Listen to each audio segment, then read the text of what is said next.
আসসালামু আলাইকুম, কেমন আছেন সবাই? আশা করি সকলে ভালো আছেন। জাভাস্ক্রিপ্টের 19তম ভিডিওতে আপনাদেরকে স্বাগতম। গত ভিডিওতে আমরা কম্প্যারিজম নিয়ে আলোচনা করেছিলাম। সেখানে আমরা অ্যান্ড অর নট এই বিষয়গুলো বাদ রেখেছিলাম, কারণ এই বিষয়গুলো একটু ডিফারেন্ট। অনেকগুলো বিষয়গুলো নিয়ে এই বিষয়গুলোর মধ্যে কাজ করতে হয়। এই জন্য আমরা এই যে বিষয়গুলো এটাকে বাদ রেখেছিলাম, যাতে আমরা এটাতে আলাদা একটা ভিডিওতে সুন্দর করে বুঝাতে পারি, যাতে আপনারা কোনোভাবে কনফিউশনে থেকে না যান এবং এটা নিয়ে আপনাদেরকে বুঝতে যাতে কোনো রকম অসুবিধা না হয়, ভালোভাবে করতে পারেন, সেই জন্যই। সো গত পর্বের কম্প্যারিজনগুলো আমরা দেখেছিলাম ইফ ইলস কন্ডিশন দিয়ে। সো এইটাকে আরও অন্যভাবেও করা যায়, কম্প্যারিজনটাকে অন্যভাবেও করা যায়, এই ইফ ইলস কন্ডিশন ছাড়াও করা যায়, এইটা দিয়ে করা যায়। সো এটা কিভাবে আমি জাস্ট এগুলো তুলে দেই, কারণ এগুলো সবগুলোই আপনারা ভালো করে বুঝতে পেরেছেন আশা করি। সো এগুলো তুলে দেই। আর এখানে আমরা শুধু and or are not question mark এটা নিয়ে আলোচনা করব। এই জন্য এগুলোকে আমি তুলে দিচ্ছি, তুলে দিয়ে জাস্ট এগুলোকে রেখে দিলাম। কি কি কোড নিয়ে কাজ করব আজকে এই জন্য রেখে দিলাম। এরপর আমরা জাস্ট এখানে কি আছে, ভেরিয়েবলগুলো আছে শুধু। আচ্ছা, ভেরিয়েবলগুলো রাখি, ভেরিয়েবলগুলো রেখে বাকিটা করে তুলে দেই, দেখি কি অবস্থা হয়। এই হচ্ছে আমাদের ভেরিয়েবল। তো ভেরিয়েবলটার দুইটা মানে সমান আমরা দেখতে পাচ্ছি। সো আগের বার আমরা ইফ ইলস কন্ডিশন দিয়ে কি করেছিলাম, কনসোল লক করেছিলাম। আজকে আমরা ডকুমেন্ট রাইট বা ইনার এসটিএমএল করব। আমরা ডকুমেন্ট রাইটটাও দরকার নেই, আমরা ইনার এসটিএমএল করব। কোথায়? এই আইডিতে। আপনারা জানেন ইনার এসটিএমএল করার জন্য অবশ্যই আমাদের একটা এসটিএমএল ট্যাগ লাগবে, এবং এসটিএমএল ট্যাগের মধ্যে আমরা এই কন্টেন্টটা শো করব। লাইক আমরা যদি এখানে লিখি হচ্ছে HELLOW হ্যালো। সো এটা সেভ করলাম, রিলোড দিলাম, আসবে হ্যালো, আসছে। সো আমরা এটা এইখানে না লিখে, এই হ্যালোটা না এইখানে না লিখে, এটাকে আমরা চাইলে এইখানে লিখেও আনতে পারি। এটা আপনারা জানেন কিভাবে। সিলেক্টর দিয়ে আমরা দেখিয়েছি কিভাবে ইনার এসটিএমএল করতে হয়। সো আবার একটু দেখিয়ে দিই, মনে করে দিই। DOCUMENT document dot query selector, QUERY query selector, query selector কী হবে, ব্র্যাকেট দিয়ে আমরা কি নিব, হ্যাশট্যাগ দিয়ে নিব হচ্ছে আইডি। আমাদের বিয়াটা কি আইডি নিয়ে কি করব, ইনার এসটিএমএল করব। ইনার এসটিএমএল হবে কি, ধরেন ইকুয়াল দিয়ে হ্যালো, HELLOW হ্যালো, এই লেখাটা আমাদের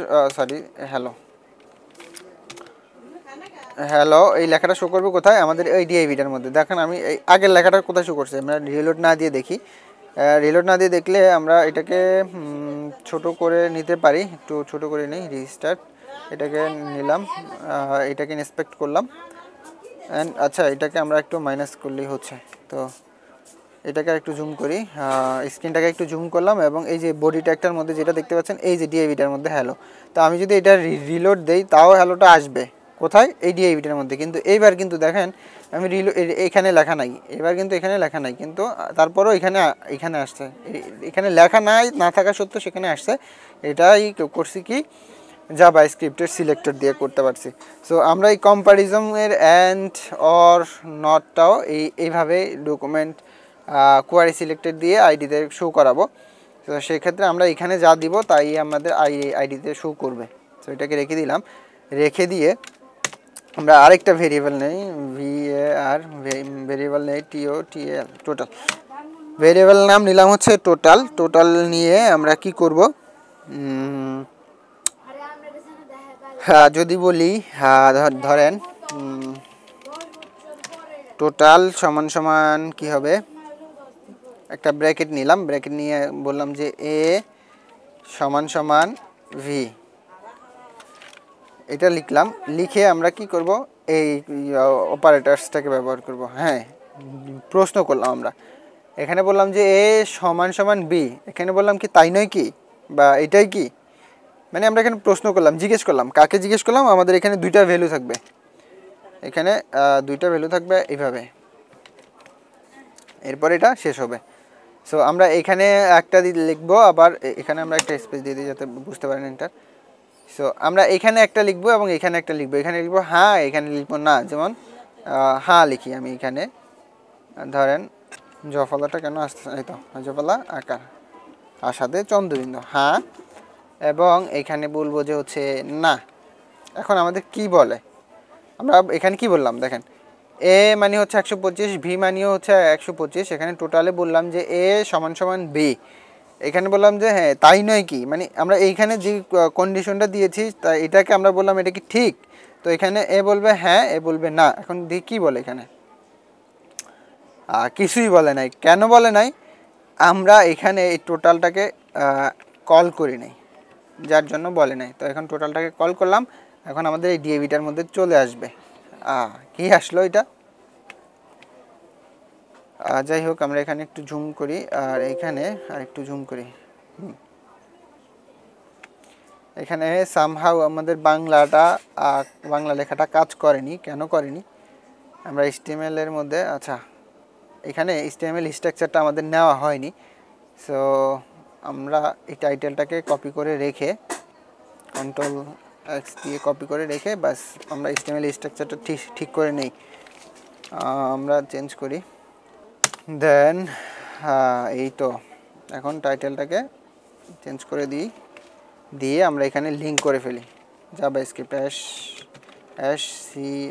script স্ক্রিপ্ট src ইকুয়াল এটা অ্যান্ড আমাদের style.js ফাইল, কি আমাদের ফাইল নাম হচ্ছে style.js অ্যান্ড এটা আমাদের লিঙ্কটা হয়ে গেল। এখন আমরা এখন রিলোড দিলে আসবে না, কারণ আমরা এর মধ্যে একটা ডিআইভি নিয়েছিলাম, ডিআইভি নিয়ে আইডি নিয়েছিলাম। তো আমরা একটা ডিআইভি নিই, ডিআইভি নিয়ে নিব হচ্ছে আইডি ইকুয়াল আইডিওর নামও ছিল আইডি, দেন ডিআইভি এখন শো করবে, আই থিঙ্ক এটা বাংলাটা শো করবে, হ্যাঁ এই তো। এখন দেখেন এখানে বাংলা লেখাটা কেন সাপোর্ট করলো না, আমরা আগের স্ট্রাকচারটাতে কি প্রবলেমটা ছিল, এই যে এখানে HTML এর পরে এই যে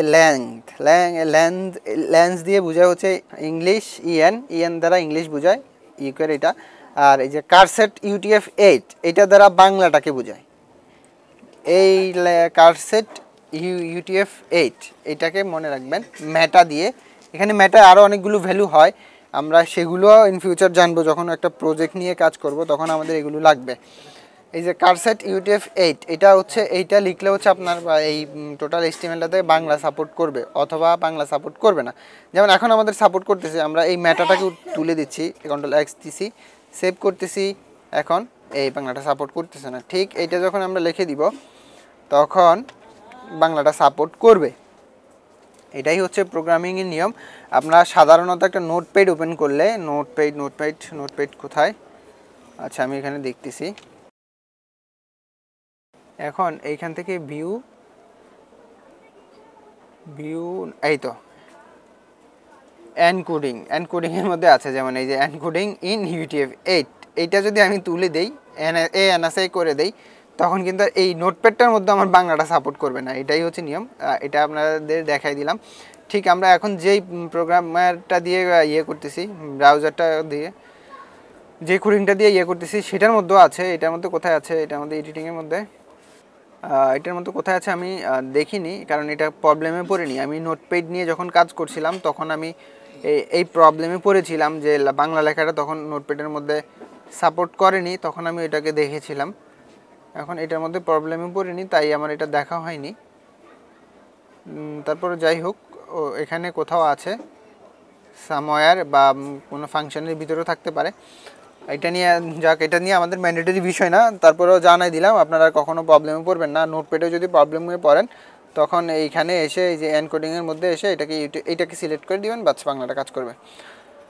সো চলুন ভিডিওতে ফিরে যাওয়া যাক। আমরা একটা এক্সট্রা বিষয় জানলাম, এই যে দেখেন আমরা যখন প্রবলেমে পড়ছি, প্রবলেমে পড়ার পরেই কিন্তু নতুন করে এক্সট্রা বিষয় জানলাম এই মেটা ট্যাগের বিষয়ে। এই মেটা ট্যাগের বিষয়ে এখানে হচ্ছে এটা শুধু বাংলাটা সাপোর্ট করে, এখানে আরও অনেকগুলো ভ্যালু হয় অন্য ল্যাঙ্গুয়েজগুলো রান করার জন্য, সেগুলো আমরা ইন ফিউচার জানবো। অথবা আপনি এই যে মেটা যে ট্যাগটা আছে এটা নিয়ে আপনি গুগল রিসার্চ করতে পারেন, এখানে অনেক কিছু বলে দিবে, অথবা এইটা নিয়ে সার্চ করতে পারেন, এইটা নিয়ে সার্চ করলে এটার ভ্যালুগুলো সবগুলো দিয়ে দিবে। তো যত বেশি সার্চ করবেন তত বেশি জ্ঞান বাড়বে। আমি আর এদিকে যাচ্ছি না, এটা একটা সিম্পল বিষয়। অ্যান্ড দেন আমরা এখানে বললাম কি হ্যাঁ অথবা না, ওয়াই ইয়েস ইয়েস, অ্যান্ড এখানে লিখলাম হচ্ছে নো, সি অ্যান্ড বি। এখন আসবে। এখন দেখেন আরেকটা জিনিস এখানে কোথায় যাচ্ছি আমি, এই যে বিষয়টা আমরা এই বিষয়টা আগে করেছিলাম কি দিয়ে, হচ্ছে ফাংশন দিয়ে। এখন আমরা করলাম কি দিয়ে, ভেরিয়েবল দিয়ে। সো এইখান দেখেন আমরা একটা জিনিস অনেকগুলো ওয়েতে করা যেতে পারে, শুধু এই প্রোগ্রামিং না, যে কোনো কাজই, যে কোনো ধরনের কাজ একটা জিনিস অনেকগুলো ওয়েতে করা যেতে পারে। যেমন ধরেন আপনি কোনো একটা প্রতিযোগিতায় গেলেন, সেখানে প্রতিযোগিতাটা হলো আমার এই মুহূর্তে যা মনে পড়তেছে, ধরেন আপনি একটা প্রতিযোগিতায় গেলেন, একটা সেখানে প্রতিযোগিতা হচ্ছে মাছ কাটা। ধরেন আপনাকে মাছ কাটতে হবে, একটা মনে করে নেন যে আপনাকে মাছ কাটতে হবে, এখানে আপনাকে প্রতিযোগিতা করতে হবে, এখানে অনেকজন প্রতিযোগী আছে, সে তার মধ্যে আপনাকে ভালো মানে দ্রুত মাছ কাটতে হবে। এখন মাছ কিন্তু শুধু দা দিয়ে কাটা যায় না, দা দিয়ে কাটা যায়, বটি দিয়ে কাটা যায়, ছুরি দিয়ে কাটা যায়, আবার যারা কসাইদের দেখছেন তারা বিভিন্ন ধরনের ধামা ব্যবহার করে, সেটা দিয়েও কাটা যায়। এখন দেখেন বিষয় হচ্ছে কি, আপনার মাছ কাটা আপনি কি দিয়ে কাটতেছেন এটা কিন্তু ম্যাটার না। আপনাকে ধরেন আপনি বাসায় কি করলেন, আপনার বাসায় সচরাচর সকলের বাসায় বটি থাকে, তো আপনি কি করলেন যে সবসময় বটি দিয়ে প্র্যাকটিস করলেন, যে মাছ কাটার জন্য বটি দিয়ে কাটতে হয়, আমরা জানি বটি দিয়ে কাটতে হয়, বটি দিয়ে কাটা সহজ। কিন্তু যখন আপনি প্রতিযোগিতায় আছেন তখন আপনাকে দেওয়া হলো যে ছুরি, আপনাকে ছুরি দিয়ে মাছ কাটতে হবে, তখন আপনি কি মাছ কাটতে পারবেন? পারবেন না। কেন পারবেন না? কারণ আপনি এটাকে শিখেননি। ঠিক দেখেন আমরা কোথায়, আমরা প্রোগ্রামাররা শুধুমাত্র আমরা নিজের ঘরে বসে কাজ করি বা বিভিন্ন সময় অফিসে কাজ করি, কিন্তু শুধু কি আমরা ঘরেই কাজ করি? শুধু ঘরে কাজ করি না, আমরা পৃথিবী এবং পৃথিবীর বাইরেও কাজ করি। কিভাবে? পৃথিবীর বাইরে কিভাবে? পৃথিবীর বাইরে তো আর ওয়েবসাইট কেউ বানাচ্ছে না। আমি পৃথিবীর বাইরে কেন বললাম, কারণ আমাদের ওয়েবসাইটগুলো স্যাটেলাইটের মাধ্যম দিয়েই আমরা যে কোনো জায়গা থেকে অ্যাক্সেস করতে পারি। তো স্যাটেলাইট কিন্তু পৃথিবীতে থাকে না, স্যাটেলাইট অবশ্যই পৃথিবীর বাইরে থাকে। সেই জন্য আমি আপনাদেরকে বললাম যে পৃথিবী এবং পৃথিবীর বাইরে শুদ্ধ আমরা কাজ করি। কিন্তু তখন সেক্ষেত্রে যদি আপনি সবগুলো ওয়ে না জানেন, সবগুলো ওয়েকে ভালো মতো রপ্ত না করতে পারেন, তখন আপনি কিন্তু প্রতিযোগিতায় জিতবেন না। কিন্তু এইখানে প্রোগ্রামার অনেক ভালো ভালো প্রোগ্রামাররা পড়ে আছে, বসে আছে, যারা প্রতিনিয়ত কাজ করতেছে। তো সেইখানে আপনি নতুন, আপনাকে অনেক বেশি শিখতে হবে, অনেক বেশি পরিশ্রম করতে হবে, তারপরেই আপনি তাদের সাথে পেরে উঠবেন, তাদের সমতুল্য সমকক্ষ হয়ে উঠবেন। আর নতুবা আপনি যদি সবগুলো ওয়ে প্র্যাকটিস না করেন, সবগুলো ওয়ে না দেখেন বা না বুঝেন, না শিখেন, তখন কিন্তু আপনি আর তাই প্রতিযোগিতায় জিতবেন না, আর এটা নিয়ে আপনি ভালো কিছু করতেও পারবেন না। সো অনেকগুলো কথা বলে ফেললাম। প্রোগ্রামিং শিখতে শিখতে হয়তো আমাদের মাথায় বোরিং হয়ে গেছে, বা অনেকগুলো বিষয় আছে যেগুলো বোঝা যাচ্ছে না, বা একটু হার্ড বিষয়টা। সেক্ষেত্রে আমি একটু মোটিভেশনাল কথা বলে ফেললাম। অবশ্যই আপনারা পারবেন। আর আমি এর আগের ভিডিওতে বলেছি, প্র্যাকটিস হচ্ছে সবচাইতে বেস্ট অপরচুনিটি কোনো কিছু শেখার জন্য, কোনো কিছু করার জন্য। সো বেশি বেশি প্র্যাকটিস করবেন। এই ভিডিওটা মনে হয় একটু লম্বা হয়ে গেছে। সো আমরা নেক্সট পর্বে আলোচনা করব এই বিষয়টা। আমরা জাস্ট এখানে একটা অপারেটর শিখলাম, কোশ্চেন মার্কের অপারেটরটা। এইটাকে ইংলিশে কি বলে, প্রোগ্রামিংয়ের ভাষায় কি বলে, এটাও আমরা নেক্সট ভিডিওতে দেখব। বাকি আমাদের তিনটা রয়ে গেল, তিনটা না অ্যাকচুয়ালি দুইটা। নট ভার্সনটা আমি দেখিয়েছি আগের ভিডিওতে। সো এই দুইটা নিয়ে আমি নেক্সট ভিডিওতে আলোচনা করব। ততক্ষণ পর্যন্ত ভালো থাকবেন, সুস্থ থাকবেন, আর আমার জন্য দোয়া করবেন। ধন্যবাদ সকলকে।